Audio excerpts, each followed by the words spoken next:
إن الحمد لله نحمده ونستعينه ونستغفره ونعوذ بالله من شرور أنفسنا ومن سيئات أعمالنا من يهده الله فلا مضل له ومن يضلل فلا هادي له وأشهد أن لا إله إلا الله وحده لا شريك له وأشهد أن محمدا عبده ورسوله لا نبي ولا رسول بعده يا أيها الذين آمنوا اتقوا الله حق تقاته ولا تموتن إلا وأنتم مسلمون يا أيها الناس اتقوا ربكم الذي خلقكم من نفس واحدة وخلق منها زوجها وبث منهما رجالا كثيرا ونساء واتقوا الله الذي تساءلون به والأرحام إن الله كان عليكم رقيبا يا أيها الذين آمنوا اتقوا الله وقولوا قولا سديدا يصلح لكم أعمالكم ويغفر لكم ذنوبكم ومن يطع الله ورسوله فقد فاز فوزا عظيما أما بعد فإن أصدق الحديث كتاب الله وخير الهدى هدى محمد صلى الله عليه وسلم وشر الأمور محدثاتها وكل محدثة بدعة وكل بدعة ضلالة وكل ضلالة في النار. Ikhwatal iman, kaum muslimin yang dirahmati oleh Allah, alhamdulillah segala puji hanya milik Allah.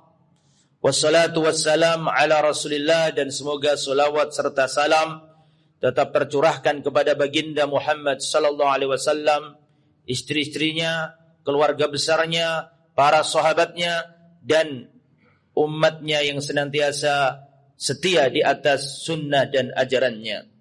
Kaum muslimin yang dirahmati oleh Allah Subhanahu wa taala, usi nafsi wa iyyakum bittaqwallah faqad fazal muttaqun. Saya wasiatkan kepada diri saya pribadi dan juga jamaah sekalian agar kita senantiasa meningkatkan ketakwaan kita kepada Allah Subhanahu wa taala dengan menjalankan seluruh perintah-perintahnya dan meninggalkan seluruh larangan-larangannya. Dan di antara perintah terbesar Allah kepada kita adalah al-amru bis-shalah, perintah untuk menegakkan salat. Tidak ada amalan yang lebih utama dalam Islam setelah tauhid melebihi iqamatis shalah, menegakkan salat. Bahkan Allah Subhanahu wa taala meletakkan salat sebagai rukun yang kedua setelah syahadat. Bunyal Islamu ala khamsin. Islam dibangun di atas 5 dasar. Yang pertama, syahadati alla ilaha illallah wa asyhadu anna Muhammad Rasulullah. Bersaksi tiada yang berhak disembah kecuali Allah dan Nabi Muhammad utusan Allah. Setelah itu yang nomor 2 adalah wa iqamis shalah, menegakkan salat. Rasulullah SAW pernah ditanya, ya Rasulullah, ayyul amali ahabbu ilallah? Ya Rasulullah, amal apa yang paling dicintai Allah?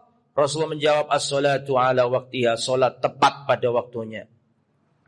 Rasulullah SAW juga mengatakan, awwalu ma yuhasabu bihil abdu yaumal qiyamah as-salatu. Yang pertama kali dihisab pada hari kiamat adalah salat. Dan Rasulullah SAW menjadikan salat itu pembeda seorang itu di atas keislaman ataukah di atas kekafiran. Rasulullah SAW bersabda, al-ahdul ladzi bainana wa bainahum as-shalah. Perjanjian yang membedakan kita dengan orang kafir adalah salat. Faman tarakaha faqad kafar. Maka barang siapa meninggalkan salat, maka dia kafir. Begitu agungnya perintah salat, ikhwatal iman rahimani wa rahimakumullah. Hingga perintah salat 5 waktu ini berbeda dengan perintah-perintah yang lain. Perintah salat 5 waktu ini Rasulullah SAW tidak menerima wahyu melalui Jibril, tidak. Tapi Nabi Muhammad SAW di Isra Mi'rajkan Allah dalam rangka menerima syariat salat 5 waktu. Rasulullah SAW dikatakan dalam Al-Quran, subhanalladzi asra bi abdihi lailan minal masjidil haram ilal masjidil aqsa alladzi barakna haulahu linuriyahu min ayatina. Maha suci Allah yang telah mengisrakan nabinya, memperjalankan di malam hari dari Masjidil Haram sampai ke Masjidil Aqsa Dan setelah itu Allah mi'rajkan ke langit tingkat 7. Untuk apa? Untuk menerima syariat sholat. Sholat adalah ibadah yang berbeda. Rasulullah mendapatkan syariat zakat, Rasulullah ada di bumi. Turun ayat dari langit agar sampai kepada Rasulullah SAW. Perintah jihad, Nabi ada di bumi. Ayatnya turun dari langit ke bumi melalui Jibril alaihissalam.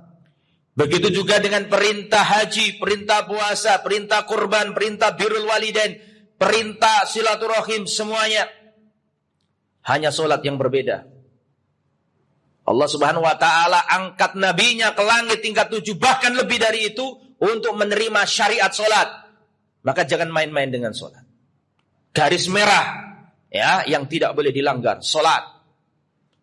Maka dari itu ikhwatal iman, jangankan orang yang tidak sholat, orang sholat saja itu masih terancam dengan kecelakaan dan kebinasaan kalau dia sampai lalai dalam sholatnya. Fawailul lil musallin, celakalah orang yang sholat. Orang yang sholat loh ini celaka. Alladzina hum an sholatihim sahun, yaitu orang yang lalai dalam sholatnya. Lalu bagaimana orang yang meninggalkan sholat? Wong yang sholat saja bisa diazab oleh Allah, bisa celaka kalau dia lalai dalam sholatnya. Maka dari itu ikhwatal iman, melalui sidang Jumat ini saya ingin mengingatkan perkataan yang luar biasa yang harus kita tancapkan dalam dada-dada kita, dan kita harus berusaha untuk memperhatikan beberapa poin ini. Al-Imam Ibnu Qayyim Al-Jauziyah rahimahullah mengatakan, "Sittu sifatin fis sholati min alamatin nifaq." Di dalam sholat itu ada 6 hal yang merupakan tanda orang munafik.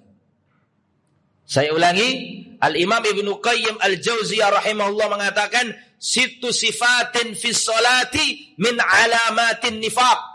Ada 6 perkara di dalam sholat yang itu merupakan ciri orang munafik. Jadi sholat itu bisa mengklasifikasikan manusia, orang kafir, orang muslim, apa orang munafik. Kalau nggak pernah sholat belas, orang kafir. Tapi kalau sholat, tapi dalam sholatnya ada 6 hal ini orang munafik. Nah, 6 hal ini kita harus hati-hati. Jangan sampai 6 hal ini ada pada diri kita. Kalau sampai 6 hal ini ada pada diri kita dalam sholat kita, maka kita takut kepada Allah ada kemunafikan dalam diri kita. 6 hal itu apa saja? Kata Imam Ibnu Qayyim Al-Jauziyah, yang pertama, al-kasalu indal qiyami ilaiha. Yang pertama, malas ketika menjalankannya. Dengar azan terus merasa, waduh kok sudah azan, capek, tidur dulu. Oh nanti dulu. Kalau sampai itu ada pada diri kita, itu adalah tanda pertama ada kemunafikan dalam diri kita. Al-kasal indal qiyami ilaiha. Malas ketika melaksanakannya. Ada perasaan enggan, capek, letih, bosan dan seterusnya. Hati-hati. Itu adalah satu dari 6 hal. Yang kedua, kata Imam Ibnu Qayyim, mura'atun nasi fi fi'liha. Atau mengerjakannya tapi ingin dilihat orang. Ingin dipuji orang. Nggak enak kalau nggak sholat subuh, karena teman-teman ini sholat subuh semuanya. Nanti kalau aku nggak ikut sholat subuh, nggak ikut kajian, nanti dititik teman-teman, loh kok nggak ada fulan ini. Wah nggak enak, rek. Akhirnya aku sholat saja. Tapi karena ingin dilihat orang, bukan karena niat dalam hatinya. Hati-hati, ini perkara yang nomor 2. Perkara yang nomor 3, perkara yang kalau ada dalam diri kita maka kita ada kemunafikan. Yang nomor 3 adalah wa ta'khiruha, mengakhirkan waktunya. Ada azan, nanti ajalah, masih sibuk ini, masih repot ini.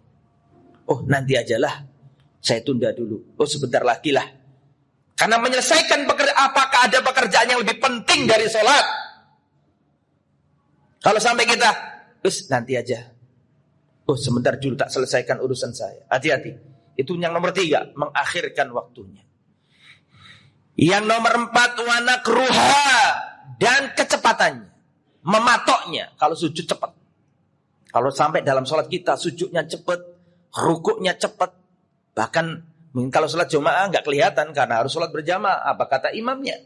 Tapi kalau sendirian nggak ada yang jamin. Kadang kita cepat. Kalau sampai cepat, bahkan menghilangkan tumaknina, disitulah ada 6 hal yang harus kita waspadai dan kita harus hati-hati. Itu yang nomor 4. Kemudian yang nomor 5, wa qillatu dzikrillahi fiha.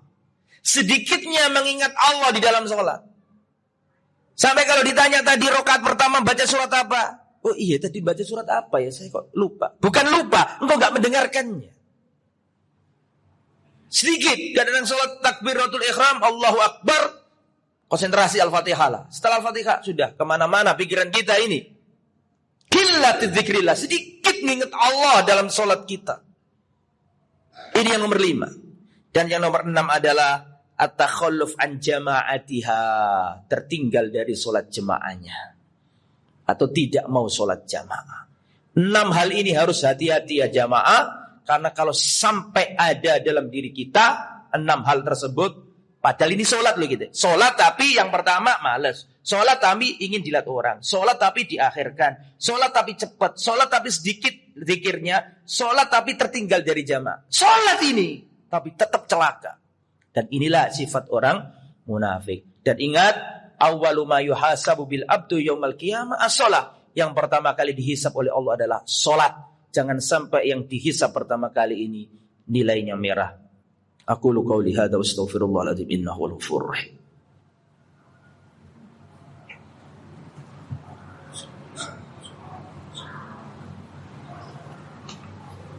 Alhamdulillah wassalatu wassalamu ala Rasulillah wa ala alihi wa sahbihi wa man wala wa la haula wa la quwwata illa billah. Allahumma salli wa sallim wa barik ala nabiyyina Muhammadin wa ala alihi wa sahbihi ajma'in, amma ba'd. Ikhwatal iman rahimani wa rahimakumullah. Salat ini penting. Mumpung kita masih diberi Allah pikiran yang waras, jasad yang sehat. Kalau nanti kita sudah sepuh, mau sujud itu sulit, luar biasa. Mau duduk yang sesuai diajarkan Nabi, kakinya harus begini, iftiros bagaimana, tawarruk bagaimana, itu bisa sulit. Itu. Maka jangan sampai hari-hari berlalu, nanti kita menyesal. Di antara perkataan yang sangat menakjubkan adalah, perbaikilah dirimu dengan memperbaiki sholatmu. Hidupmu susah, bisnis hancur, hubungan sama orang tua gak karu-karuan, hubungan sama istri berantakan, anak balelo. Perbaikilah itu semua mulai dari sholat. Hidupmu itu bisa dilihat dari sholatmu. Jika sholatmu berkualitas, hidupmu akan berkualitas. Jika sholatmu tidak berkualitas, yakinlah 100% hidupmu tidak berkualitas. Maka perbaikilah hidup kita dengan memperbaiki sholat kita. Kalau sholatnya sering kepondal-pondal, kalau sholatnya sering ketinggalan, ya begitulah hidup kita. Akan sering ketinggalan dalam banyak hal. Maka apapun masalahmu, perbaikilah mulai dari sholat. Bagaimana sholatmu, ya begitulah kehidupanmu. Kalau engkau ingin memperbaiki sholatmu, kalau engkau ingin memperbaiki hidupmu, maka perbaikilah sholatmu. Setiap zikir dihayati, takbiratul ihram dihayati, ketika sujud ingat Allah. Kalau kita memperbaiki sholat kita, saya yakin di antara kita itu ada yang masih belum hafal doa iftitah. Saya yakin di antara kita ini masih ada yang belum hafal doa ketika selesai tasyahud. Jangan malu untuk memperbaiki itu semua. Saya yakin di sini masih ada belum hafal doa Allahumma inni a'udzubika min adzabi jahannam wa min adzabil qabri.